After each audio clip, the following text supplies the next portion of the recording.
In Denver and across Colorado, voters are making their voices heard. Out of nearly 500,000 registered voters in Denver alone, 7% have already returned their ballots. Thanks for joining us for an hour-long edition of Denver 7 News at 5. I'm Micah Smith. And I'm Jacqueline Allen. Across the state, today was the first day all county drop boxes must be open to accept mail-in ballots. Denver 7's Veronica Acosta heard from elections officials and third-party observers who are all trying to keep the process safe and fair.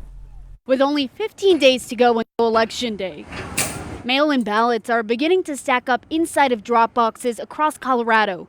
The security and safety of those more than 400 boxes, a big topic of conversation. Election officials discussing just that Monday. I can confidently say Colorado is the most prepared state in the nation. Colorado's Secretary of State Jenna Griswold hitting hard against voter intimidation in her efforts to make sure Colorado voters are able to cast their vote without the fear of who may be around them whenever they decide to do so. Voter intimidation is illegal and it will not be accepted. We will enforce the law so that every Coloradan, Republican, Democrat, and unaffiliated, have their rights respected and their voices heard. The security around these drop boxes, something former Republican gubernatorial candidate Heidi Ganahl has openly questioned on X, encouraging those interested to sign up to be a citizen Dropbox observer. We thought, what better to do than provide transparency and accountability? And one of the things we found was that the Dropbox security, we have hundreds of Dropboxes around the state of Colorado, is not where it needs to be. The Secretary of State disagrees, saying it's simply not true, backing the security mechanisms in place.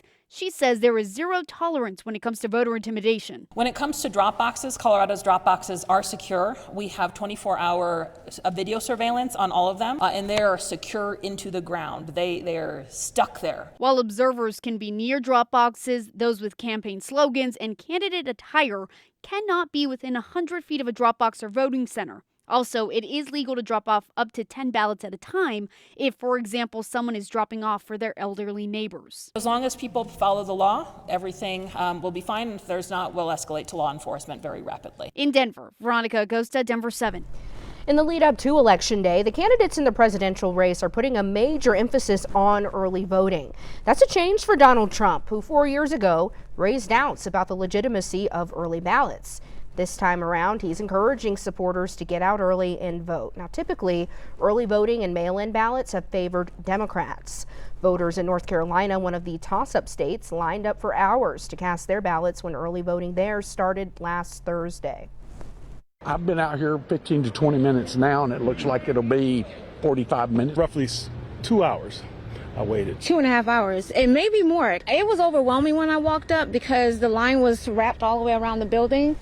More than 16 million Americans have voted early. That's less than 2020, although the 2020 election came in the middle of the pandemic.